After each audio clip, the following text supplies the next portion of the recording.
और किसकी आराधना करें। एक और बात, मानसिक शांति से शरीर का क्या संबंध। जब हम गेहूं की बात करते हैं,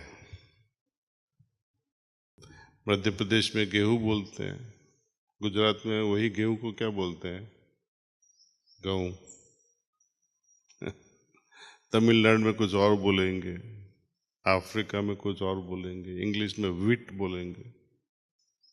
है तो वही। ईश्वर को बोलो, कुछ भी नाम से बोल दो, एक ही तो है।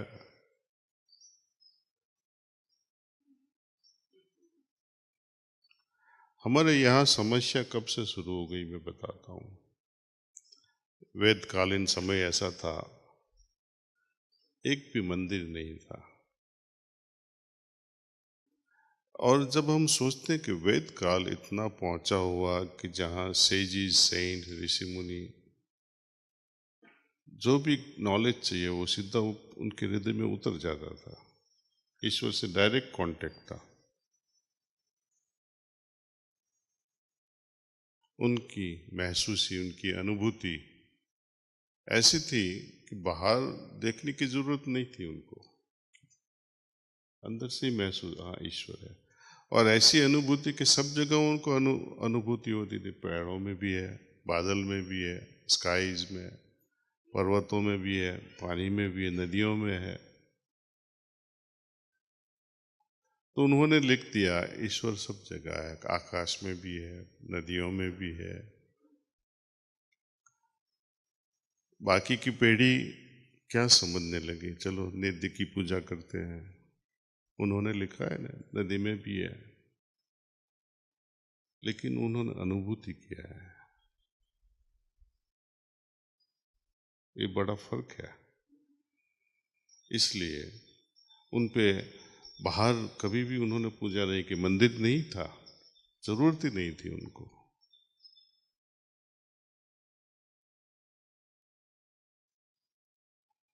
जब हम कहते हैं श्री कृष्ण ईश्वर है, श्री रामचंद्र जी ऑफ अयोध्या ईश्वर है, हनुमान जी या शंकर या दुर्गा माँ, किसको माने हम?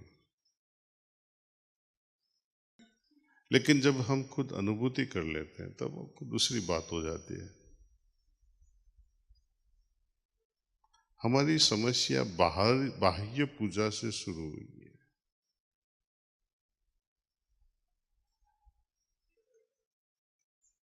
कहते हैं दर्शन करना है। दर्शन का मतलब क्या है? आंख से देख पाओगे? जब दिखाने की भी कोशिश की तो बेचारा अर्जुन डर गया। बंद करो ये रूप, वापिस जो स्वरूप पाया वो इसमें आ जाओ आप, जो फैमिलियर स्वरूप है। असल रूप दिखाया फिर भी वो देख नहीं पाए, भयभीत हो गया ऐसे। श्री कृष्ण तो अपने ओरिजिनल फॉर्म में ही थे। शरीर सबको मिले, कौन पहचाने वही शरीर में। आज हम वही शरीर की डुप्लीकेट फोटो बनाए हम, या वही फोटो ऐसे बनाए, फिर भी हम उनको पहचान नहीं पाएंगे। जो असल स्वरूप से नहीं पहचान पाया वो नकल से क्या पाएगा?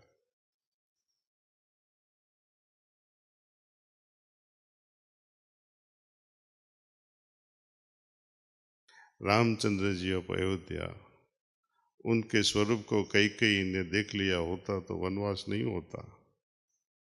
उनकी माँ भी उनको पहचान नहीं पाई,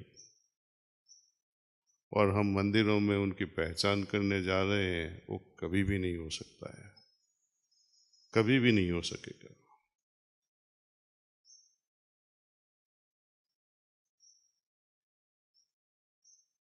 हम भागते रहते हैं। दो वजह है। यदि मैं नहीं गया, यदि मेरा सर झुका नहीं इस मूर्ति के सामने, तो कुछ खराबी हो जाएगी। बिजनेस पीपल करोड़पति होते हैं, हर सुबह नमन करते हैं, दिया जलाते हैं, अगरबत्ती करते हैं, एक मंत्र भी बोल देते हैं, दो तीन और फटाफट भागते चलते हैं कार में। कोई दिन भूल जाते हैं तो कार वापस आ जाती है, चलो आज तो भूल गया, नमन नहीं किया, कुछ गड़बड़ हो जाएगा। ऐसे भगवान तुम्हें मारेगा क्या, पनिशमेंट करेगा? पनिशमेंट करेगा तो वो भगवान तो है नहीं। तो जिन्होंने हमको खुद बनाया वो हमको क्यों मारेगा? और दूसरा टेम्पटेशन, अच्छा हो जाए, स्वर्ग जाएगा मैं ऐसा करेगा तो, नहीं करेगा तो नरक में जाएगा। यही दो कारण है सब धर्मों के पीछे, इस्लाम हो या क्रिश्चियनिटी हो या जुडाइज्म हो। ब्रह्मचर्य करेंगे यहाँ, क्यों? अच्छी छोड़ियाँ मिलेगी, है वो जंग, वर्जिन इन हेवन। यहाँ देखना भी नहीं है, देखना भी पाप है के, लेकिन आशा है वहाँ मिलेगी वो। दुर्बुद्धि है। तो ईश्वर कौन है? ईश्वर वो है जो हमें जीवन देता है, जीवन दाता। एक डेफिनेशन ये भी हो सकती है, जो मुझे जीवन देता है वो मेरे बाहर तो नहीं है। बहनों को पता है, जब बच्चा फर्स्ट टाइम जन्म लेता है तो क्या करता है वो? रोता है।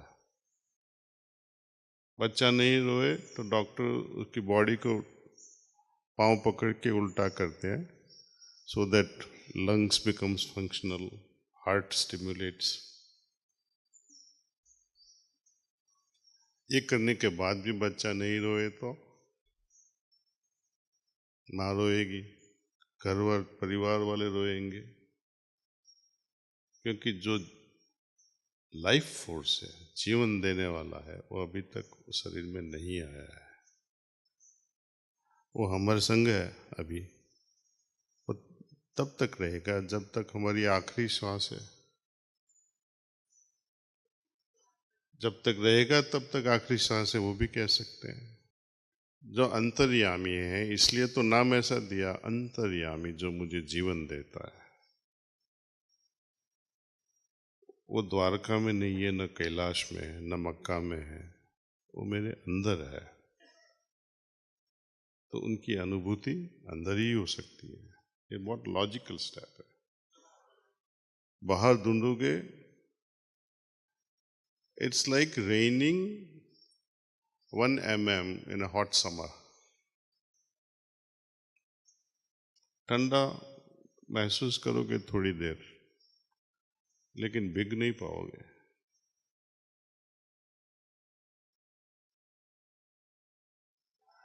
ईश्वर की अनुभूति जब अंदर से होती है तो असीम शांति हो जाती है। जब कुछ गलत रास्ता होता है तो हृदय बेचैन हो जाता है, और यदि आध्यात्मिक उन्नति के लिए कोई अच्छा रास्ता मिल जाए तो हृदय एक तरह की शांति की अनुभूति करता है। वही सिग्नल है अंदर से कि रास्ता ठीक है। हम कितनी बार मंदिर गए, बहुत बार जाते हैं, अंदर जाते हैं, अच्छा लगता है, मान्यता है, ईश्वर से मिल लिया, थोड़ी देर में बाहर आते ही खत्म हो जाता है। बहुत कम समय के लिए संतोष होता है। संतोष इसलिए कि मैंने मेरा फर्ज निभा लिया, बहुत हो गया। लेकिन जो असली संबंध जो होना है वो नहीं हो पाता है। लॉन्ग लास्टिंग रिलेशन, एकमयता जिसको कहते हैं योग में, सालोक्यता हो गया, नजदीकी भी हो गई, लेकिन संयुज्यता, सम्यकता वो नहीं आ पाएगी। Osmosis with God, osmosis with divine vibrations. तो मैं ईश्वर फॉर्म से नहीं पहचान पाएंगे हम, आकार है, आकार से शुरुआत करते हैं, बच्चे होते हैं उनको सिखाते हैं आकार है, आकार फॉर्म। लेकिन योग तो हमेशा वही कहता है कि हमें निराकार की ओर जाना है, आकार से निराकार, और निराकार से भी आगे जाना है, क्योंकि ईश्वर आकार और निराकार दोनों से आगे है। कोई की कोई डेफिनेशन नहीं कर सकता है। आप पूछोगे आपने ईश्वर देखा, ईश्वर का रियलाइजेशन किया, कोई नहीं कह सकता है।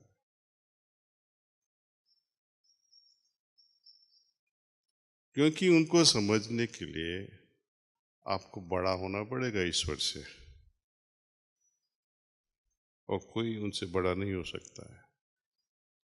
और मैं डिंग मारता रहूं, हाँ मैंने ईश्वर देखा है, वो ऐसा है, उनकी क्वालिटी ऐसी है, कुछ कुछ कह सकते हैं कि हाँ वो प्रेम है। वो हिंसा भी कर सकता है, प्रेम भी कर सकता है, जो जब जरूर जैसी पड़ गई वो वैसा बन जाता है। तो एक तरह से मानना, और यही है, इसलिए अपने उपनिषद में यही कहा है ना, सब पूरा उपनिषद पॉजिटिव है, सकारात्मक है, पूरा जितने भी डिस्क्रिप्शन दिए है सब सकारात्मक है। लेकिन एंड में नकारात्मक हो गया उपनिषद, वेद नकारात्मक हो गए। कैसे? नेति नेति नेति, ईश्वर का डिस्क्रिप्शन नेति नेति नेति, not this not this not this. दुनिया में एक भी ऐसी चीज नहीं है जिसके साथ हम कह सकें कि ईश्वर ऐसा है। Not this not this not this, नेति नेति नेति, कंपेरेबल कुछ भी नहीं है। कबीर साहब भी कहे, बारिश की बूंद सागर में गिर जावे, सागर बन जावे। तो बूंद जब चली गई, कोई कहने वाला तो रहा ही नहीं। यदि आप बोलोगे कि सागर में बन गया, तो आप लोगों को बेवकूफ बनाने की कोशिश कर रहे हैं, है ही नहीं बोलने वाला। और spiritually also something similar happens, that you are merged. तो जो गुरु लोग हैं वो रुक जाते हैं, टोटल मर्जेंस पाने के बाद इजेक्ट हो जाते हैं वहां से, थोड़ा सी झलक लेके वापस आ जाते हैं। वो गया तो पूरा गया, बाद में दिखाने वाला कोई रहेगा नहीं से। वो सबको पहुंचाते हैं। जो रियल गुरु होएगा वो अपने से भी आगे पहुंचाते हैं, क्योंकि उनकी जिम्मेदारी है वो बूंद को समंदर बनाने की,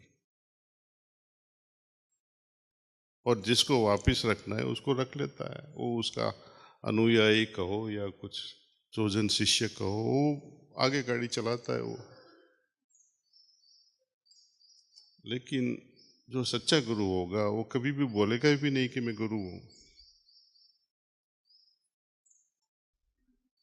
सभी अपने जैसे हैं, अपने भाई बहन हैं, अपने दोस्त हैं। ईश्वर कौन है उसके बारे में तो कोई नहीं कह सकता है।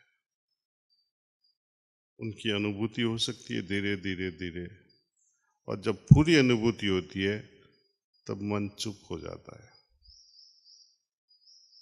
तो उनका डिस्क्रिप्शन करना कठिन है।